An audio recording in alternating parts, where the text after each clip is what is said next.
مشاهدي الفضائية المصرية في كل مكان، أهلا بكم وحلقة جديدة من عرض أول. من خلال حلقتنا النهاردة هنناقش فيلم درامي قصير بعنوان موناليزا مصرية، بيتكلم عن بعض المعتقدات الخاطئة اللي لسه بعض المجتمعات بيعتنقوها وبعض الفئات كمان بيؤمنوا بيها، زي تفضيل الولد على البنت. نلاقي كده بعض الأسر بتفضل وجود أو يكون المولود ولد مش بنت. كمان حتى بعد كده نفس الفئات ديت الحقيقة عند الكبر كمان بتلاقيهم بيعاملوا البنت باسلوب مختلف، دايما هي اللي بتخدم على اخوها، دايما هي اللي بتعمل له كل حاجه، كمان حتى ملهاش يعني الحق في اختيار زوج. دي حاجات حقيقه يعني باليه، ودايما بنقول البنت زي الولد، لكن هنتكلم عنها ونعرف ليه سبب تسميه هذا الفيلم بعنوان موناليزا مصريه. معنا النهارده المشرف على هذا الفيلم الدكتور حسن الزواوي، اهلا بحضرتك. اهلا بيك. ومعانا المخرجه سهيله سيد، اهلا بيك. اهلا بحضرتك. الاول الفكره، حضرتك كنت صاحب الفكره او قلت لهم على الفكره دي؟ ليه الفكره دي؟ فكره بعض المعتقدات الباليه عند بعض المجتمعات. بسم الله الرحمن الرحيم. هو بداية أي فيلم بنعمله مع الطلبة بيكون لازم يكون فيه رسالة إعلامية، مش مجرد فيلم يتاخد عليه درجات وخلاص. فلازم نجيب حاجة من المجتمع بتاعنا، ما بنجيبش حاجة وافدة من هنا أو من هنا أو حاجة تكون فانتازيا، فعاوزين حاجة واقعية. صحيح. فالواحد بيبص الواقع المصري اللي احنا فيه، فبيلاقي في بعض الأحياء الشعبية بعض في حتت في الأرياف وكده، بيلاقي لسه الصورة الذهنية إن الولد هو الافضل من المميز، يعني ممكن هو يغلط ما يتعاقبش، البنت تغلط تتعاقب، الولد يحس انه بدلع اكتر، ان الاب يقعد يجيب في اولاد، يعني يجيب في بنات لغايه ما يجيب يفضل في دماغه لازم يجيب الولد. صح. كأن يعني طب ليه؟ ومع انه هو راجل مش غني ولا حاجه، مش عنده، مش هيورثه مثلا، عنده ارض هيورثها ولا عنده او مصنع هيديره. لا هو مجرد بس ان يبقى وجود ولد، هو وجود ولد يبقى حس كده. تلاقي يعني في بعض الاسر تلاقي عندهم 5 بنات وولد، 6 بنات وولد، ان هو قاعد منتظر يجي له ولد. فبعض النقط ديت حبينا نناقشها ونحطها في فيلم. فالفكره جت من هنا، وحته بقى كمان التميز دوت، وحته التحرش، الزواج اللي هو يجوزها لحد ما يكونش مناسب ليها عشان يعني غني او سري عربي كده يعني. كانوا بيتاجر في بنته يعني. صحيح. طب سهيله كده قولي لي، يعني من ضمن الموضوعات اللي انتم ناقشتوها في الفيلم موضوع يعني تبقى اخوها وهي اللي تخدمه، هي اللي تنزل تجيب الحاجه، هي اللي تاكل وهي اللي تعمل، هو قاعد. هو فعلا دي حقيقه، احنا بنمر بالموضوع ده. قولي لي انت بنت معاكي ايوه انا اكبر واحده وعندي اخين. تعملي معاهم كده ولا لا؟ انا اصلا يعني ماسكه الاتيليه الامهات عامه. اللي هو انا انت حابه كده بقى؟ انا حابه كده، بس في نفس الوقت برضو هو اخويا التاني برضو بيبقى كده، بس بيبقى في تدخل، يعني ماما او بابا اللي هو لا ما ينفعش، البنت بنت والولد ولد. بس احنا بنشوف برضو عامه ان بيبقى في كتير قوي في مجتمعاتنا ان الولد لا، اللي هو قاعد زي سي السيد، اللي هو لا يعني. ما ده اللي انا عايزه اعرف، انت قاعده كده مع عاده اخواتك السي السيد وانت بتعملي لهم حاجه ولا ايه؟ لا مفيش الكلام ده، مسيطره عليه. انت مسيطره، عشان كده بقول لك انت بيحصل معاكي كده ولا لا؟ مسيطره عليه ما تلاقيش يعني. فاحنا عايزين يعني نلغي الفكره دي، لان هي البنت بتعمل زي الولد والولد ما بيعملش اصلا زي البنت عامه. وعلى فكره لما بيتربوا كده بيطلعوا اسوياء، يعني الولد لما بيتربى ان هو زي البنت يقوم يعمل الحاجه ويسوي مكانه ويعمل ويجيب حاجاته هو بنفسه اللي محتاجه، ويقوم يعمل اكله، ومش بيطلع سوي. ده امر طبيعي. بيطلع سوي، امر طبيعي. فعلا يعني. فلازم ما يبقاش اللود كله على وهي بعد كده لما بتكبر هي بتشتغل وهو برضه بيشتغل. هو مفيش فرق، وبيطلع بعد كده زوج فاشل على فكره. يعني مش مسؤول عن حاجه، يعني التربيه دي الخاطئه في الاول على والدته، وبعد كده معتمد على زوجته. صحيح. لازم الحياه. ما ده اللي بقول، التربيه الخاطئه دي اللي في الاول بتنتج عنها يعني زوج غير صالح. بالظبط، ده حقيقي. فدي نقطه كنا حبينا ان احنا نناقشها ونركز عليها. حتى لو حضرتك تبصي جايبين انبوب بوتاجاز هي شايلاها، والولد نايم في البيت، نايم في البيت، رجل على رجل، قاعد بقى سوشيال ميديا بتاع اي حاجه زي كده. فازاي يعني؟ دي من الافكار الجميله جدا اللي ممكن تبقى موجوده عند بعض الفئات اللي يعني خلاص لسه يعني مش موصولوش الدرجه ديت ان هم يقتنعوا ان فعلا البنت زي الولد، خاصه دلوقتي احنا شايفينها دلوقتي خلاص المراه بتتقلد كل المناصب الحقيقه. بالظبط، بتبقى وزيره، بتبقى مسؤوله. هو اصلا في المجتمع الولد والبنت يعني حاسه ان البنت هي اللي بتعمل اكتر من الولد. يعني هي اللود عليها اكتر بالظبط، ان هي بتشتغل نفس زي ما هو بيشتغل. عشان كده انت بقيتي المخرجه في عامله على مزاجي، عامله على مزاجي. قولي لي انت لما قررتي تبقي المخرجه هنا، انت طبعا جربتي كل حاجه يعني في الفيلم، يعني جربتي تعملي اعداد، اخراج، تصوير، كل حاجه. حبيتي الاخراج اكتر؟ ايوه بحس. ليه؟ الاخراج ده بحس اللي هو يعني كانك البوس كده، اللي هو بتعرفي اللي هو يعني تودي الفكره بتاعتك، او يعني منظور معين، او عايزه يبقى الكادر معين في حته معينه كده، يعني بيبقى بتوصلك حاجات معينه. كنت حابه بقى مشرف عليهم، يعني مشرف من اول بقى الاعداد. المجموعه اللي كانت بتعد بقى كان هم يتواصلوا مثلا مع الممثلين كده، ايه بقى بنعمل ورش عمل، بنقعد مع بعض وبنناقش بقى، نوزع الادوار، مين اللي هيعمل اعداد، مين اللي هيعمل الاخراج، مين اللي هيصور، مين اللي هيمنتج، مين يعني. فبعد ما نتفق على دوت نبتدي بقى نختار اللوكيشن اللي احنا هنعمل فيه. فتلاقي حضرتك معظم الفيلم كله تصوير خارجي، مفيش حاجه عندنا في الاستوديو كله. كان اصعب حاجه عندنا ان احنا ندور على ممثلين، على ممثلين. طبعا احنا نجيبهم عشان يدوا قوه للفيلم ويدوا زخم ليه، وقدرنا نجيب يعني نمزج الطلبه بالممثلين برضو بيدوهم خبره. الممثلين موجودين كلهم من الكرو موجودين يعني في العام الدراسي ده، ولا ايه من الكرو ولا مش من المجموعه؟ ده من الكرو، احنا اللي تواصلنا معاهم. عايله كده قولي لي، هل الرساله بس موجهه يعني حتى للجدود اللي هم بيعتبروا مثلا وجود ولد ده هو فيفر كده جات لهم في العيله، او ان وجود البنت دي حاجه دليل كانت بتعامل حفيدتها وحش عشان هي جت بنوته، وبرده الراجل بيعامل الحفيده وحش لانها بنوته. فده رساله موجهه لمين؟ يعني الموجهين ليه الرساله مين؟ هي عامه هي الرساله دي موجهه لكله، يعني اللي هو الجده بتتعامل اللي هو لما كان في صوت البيبي الاول هو كان بيعيط وكده، هي افتكرت ان هو ولد، فلما عرفت ان هي بنت هي اصلا كانت بتلوم ابنها اللي هو شوف انت جبت بنت ومش عارفه ايه، رجعوها تاني. بالظبط، اللي هو رجعوها تاني مش عايزينها. ايوه. فالرساله موجهه اللي هو دي حاجه من عند ربنا، اللي هو لو بنت او ولد فدي يعني مش حاجه عائق يعني في المجتمع. بس والبنت حبيب ماماها اكيد عامل بنوته، واكيد اكتر من الولد، صح؟ ايوه حقيقه، دي حقيقه. وعاوزين كمان ندي ان البنت هي اللي بتقعد بعد كده بمامتها، وهي اللي بتساعدها، هي اللي بتقعد بقى بولدها لو كان لا قدر الله تعب في قادم الايام. ما هو الدنيا ما تبقاش زي ما هم كده شباب بيكبروا وبيكبر معاهم الام والاب، فبيبقوا محتاجين حد يساعدهم. هتلاقي اللي بيساعدهم اكتر هم البنت. هي اصلا البنت حنان البيت كله. ده حقيقي. طب يعني وصلت لنا المسج ده عن طريق حاجات كتيره جدا. يعني عجبني قوي حتى النهايه لما البنت الكبيره رمت العروسه وبنت الصغيره راحت واخده العروسه ده عشان تكمل، عشان تسلسل. انا عايزه بقى اعرف، قولي لي كده يا سهيل. هو دلوقتي ان البنت اللي هي رمت العروسه هي اتجوزت حد اكبر منها. ليه؟ لان ده حاجه هي اجبرت عليها، تمام؟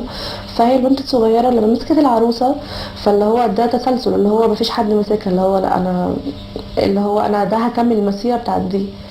فهي الفكره دي وصلت لكده. فهي انت يعني الغرض لما رمت العروسه وجات البنوته الصغيره خدت العروسه دي، ان الجيل اللي جاي بقى المفروض فاهم، ما يبقاش مفرق ما بين وجود ولد وبنت في العيله، ما يبقاش مفرق ان البنت هي اللي تخدم الولد والولد قاعد كده في السيد. هو ده الغرض؟ ايوه ده الغرض بالظبط، اللي هو يعني احنا وصلنا الفكره دي بحيث اللي هو هي ده في تسلسل دلوقتي، ان خلاص هي البنت دي هتبقى نفس زي البنت الكبيره بالظبط، عشان كده هي مسكت العروسه. هتبقى زي البنت الكبيره بالظبط. اللي هي اتفرض عليها كل حاجه. ايوه لو ما غيروش الفكره بالظبط. فده ان لازم افكارنا هي تتغير، والا النتيجه ان البنت الصغيره هتطلع زي الكبيره وبرضه هترفض وجود ولد، ولما تخلف ولد البنت تبقى زعلانه. عشان كده احنا وصلنا فكره ان البنوته الصغيره تمسك العروسه، بحيث ان هو الناس اللي بتشوف الفيلم اللي هو تشوف اللي هو لا نغير الفكره دي، بحيث اللي هو يبقى مجتمعنا يبقى فيه يعني تفاهم او توازن وكل حاجه يعني. ده حقيقي. هو ده اللي عجبني في سهيله، ان عندها رؤيه. يعني لما بقعد اتناقش معاهم، طبعا كلمه اخراج هي كانت صاحبه الفكره الاخرانيه دي، لان هي دي فكره سهيله، النهايه دي جميله جدا. ان هي قالت عاوزين بقى المسج دي نبلورها ونتعلم بصراحه دكتور حسن بصراحه يعني. فهي قالت كده، فعجبتني جدا الفكره ديت. قلت لهم خلاص دي احنا هنمشيها بالشكل دوت، وهتدي ايقاع اجمل في الفيلم، وهتدي رساله ان في الجيل الجاي مش هيبقى زي الجيل الموجود دلوقتي. الجيل الجاي هيبقى عنده وعي اكتر، هيبقى فاهم الدنيا اكتر. هي دي يعني انا برضو مصممه ان ده موجود عند فئات معينه وقليله جدا. قليله جدا، لانه بقى الفكر مختلف خالص. وبالعكس يعني ده الرسول حتى قال ان الاول خلفته اول بنت هو يعني بيبقى احسن او افضل عند ربنا. فبالعكس، والمفروض كمان ان احنا نحمد ربنا على عطاياه، سواء ولد او بنت. احنا ما نعرفش الخير فين، ومين اللي يقعد مع الاب ومين اللي يقعد مع الام ومين اللي بيساعدهم، الولد او البنت. فلازم مجتمعنا يتقبل ده. حضرتك يا استاذ دكتور حسن كنت مشرف بقى عليهم في كل بنزل معاهم الموقع. نازل معاهم. دكتور حسن مش بيسيبنا خالص، كل حاجه، كل تفصيله صغيره، التصوير، اماكن اللوكيشن، اختياراتها، كل حاجه. انا حتى في بدايه لما بنيجي نبدا المشروع بقول لهم يا جماعه خلي بالكم، احنا هنقعد هنشتغل في الشمس، هنشتغل في البرد، هنشتغل في كل الظروف، هنقعد على رصيف لو جات اقتضت الامر. اخذ منكم وقت قد ايه؟ يعني اخذ منا وقت شويه، يعني اخذ منا مثلا 3 أسابيع مثلا او اسبوعين كده. صورتوا فين؟ احنا صورنا في حدائق القبه، وصورنا في شارع كده اللي هو المعز، الطريق بره، وصورنا في اكتر المناطق اللي هي مناطق الشعبيه اكتر. عشان المجتمع يعني المسج في الحته دي بالذات، في الاماكن دي عندهم الاعتقادات. ده مش بيحصل في المهندسين ولا في مصر الجديده، فهي بيبقى في بعض الاماكن اللي هي مش حضاريه قوي، مش متطوره قوي. فالتطور برضه والتحضر بيبقى ليه علاقه كتيره بالمعتقدات. صحيح. طيب بالنسبه بقى للاخراج، قولي لي كده، انتوا اخدتوا شطات كتيره جدا، لكن كنت مشاركه في المونتاج. دايما المخرج بيبقى قاعد مع المونتاج. طبعا ببقى قاعده في كل حاجه. بالظبط. كنت حريصه على ايه؟ اخدتوا اكيد شطات كتيره جدا، لكن كنت حريصه على ايه وانت بتختاري الشطات اللي هتبقى موجوده في الفيلم؟ كنت حريصه ان هي الشطات اللي هي بتوصل الرساله اكتر. يعني دي اكتر حاجه حريصه عليها، اللي هي مثلا اللي هو والولد نايم اللي هو اخوها. فكنت حريصه قوي اللي هي لما باباها دخل وقالت لانه عليه ماستر سين ده مثلا. بالظبط، اللي هو لا انزلي روحي هاتي اكل لاخوكي، اعملي له اكل لاخوكي كده، سيبي اللي في ايديكي وحطي الاكل لاخوكي. بالظبط. فاللي هو لا انا كنت حريصه بقى على الحاجات دي بالذات، اللي هو ده اكتر. وكمان الجده برضو لما اللي هو انت جبت بنت مش مهم. فده الحاجات دي كنت حريصه عليها اكتر. رغم ان هي ست برضه هي كمان. ما ده لسه بقول، انا لسه عايزه اقول لك ان برغم ان هي امراه بالظبط جدا هي اتعودت على كده، جبلت على الوضع ده، فلما كبرت بالشكل دوت، فعاوزه تخلي اللي يطلع يبقى بالشكل ده برضه. فده يعني مش بتدافع على وعلشان كده حلو قوي ان هي ان لو ما غيرناش افكارنا، انت نفسك اللي مش يعني ما كنتش متقبله الفكره دي هتبقي زيهم، وهتبقي متقبله فكره لا انا عايزه ولد مش بنت، فهترمي البنت زي ما حصل في الاخر. الفكره دي يعني مش متعارضه مع الدين، ده بالعكس، ده الدين هو اللي بيحرص على انه هو يساوي بين الطرفين، يساوي بين الذكر والانثى. ولما ربنا بيتكلم بيقول يا ايها الذين امنوا، ما بيقولش ولد وبنت، بيتكلم الاثنين مع بعض. فده كان حاجه مهمه قوي، ان مجتمعنا لازم ياخد باله ان المراه الفرد فيهم بعمله بشغله، مش عشان هو بنت بقى تشيل فوق دماغها والولد يتدلع وكده. هل الرساله دي وصلت يعني نتفرج عليها بعد كده؟ اكيد طبعا كان في تقييم الفيلم بعد كده. هل طبعا كنت مشرف عليهم؟ الرساله وصلت وكانت عجبت فريق التحكيم، كان عجبه جدا الرؤيه ديت، وان هو كمان النقطه ان احنا ان المراه الظلم اللي واقع عليها او العنف اللي هو بيتوجه ضدها كمان بنسلط الضوء عليه. فده برضه كانت حاجه مهمه يعني. طب سهيلة ما كانش يعني في ليها وجهه نظر كده، كان ممكن مثلا نجيب بقى امثله دلوقتي واحنا اختلفنا ازاي، والمراه اللي بتتقلد دلوقتي مناصب كبيره جدا، فنوريهم قد ايه انتوا افكاركم باليه وقديمه جدا، ده دلوقتي المراه بقت كذا وكذا وكذا. هل كان ممكن نجيب الجزئيه دي ونحطها فنقول قد ايه انتوا عايشين في يعني في كوكب تاني خالص مش الكوكب بتاعنا؟ ايه رايك لو كان دي نضيفها؟ ايه رايك يا دكتور؟ عشان كان كنت عايزه يبقى الفيلم يبقى ليه غموض اكتر، اللي هو يوصل رساله معينه، مش عايزه اللي هو يوصل اللي هو يعني كنت عايزاه يبقى درامي اكتر، مش اللي هو في الاخر صدمه ليهم هم مش هيتقبلوها يعني احنا كده هنخليهم يعني لو احنا جبنا الجزئيه في الاخر كده انتوا بتتكلموا فين واحنا فين دلوقتي، ده احنا وصلنا فين الدنيا، انتوا قاعدين انتوا افكاركم باليه جدا، ده دلوقتي المراه بقت كذا وكذا وكذا. فلو جبنا الحته دي بس هم مش بينكروا ان المراه ممكن تتولى مناصب وتتقلد مناصب كبيره. هم كل طول ان المراه تحت ايديهم لازم يستغلوها. ما هي لو كانت في كده مش هيعملوا لها كده، هم دايما بيقللوا من شأنها. المرحله دي قبل ما هي بقى تتخرج وتشتغل، احنا في مرحله ما دون ذلك يعني اللي هي طالبه ولسه في البيت وفي الاسره وكده. لكن بقى مرحله اللي هي بعد كده هو دي بتبقى حاجه ثانيه، بتبقى ممكن تبقى فعلا واخده مناصب واخده كذا. بس حته بقى كمان الاب يجوزها الواحد، ما هو كده قضى على مستقبلها، فمش دي اللي هتطلع القضيه واللي تتولى مناصب كبيره، مش هي دي خالص. في اسره واحده كل الحاجات دي كل حاجات مختلفه عن الثانيه، طبعا كل واحد فيه ممكن في الواقع ما يحصلش ده، ما يحصلش الاب اللي يعمل كده هو اللي يحصل معاه كده، واللي تكون ليها اخ كمان كده. بس احنا حابين نوصل الرساله دي، فخدنا اسره كنموذج، لكن مش لازم هو ده الواقع.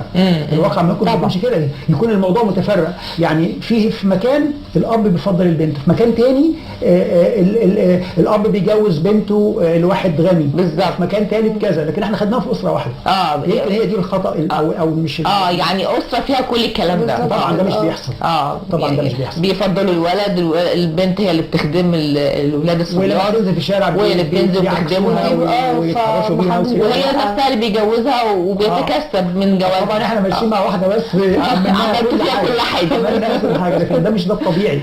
لكن ما ينفعش ان احنا يعني وقت الفيلم والامكانيات المتاحه لينا ما تسمح لناش ان احنا ناخد نماذج مختلفه. فما كانش ينفع لنا غير ان احنا ناخد نموذج واحد ونمشي وراه.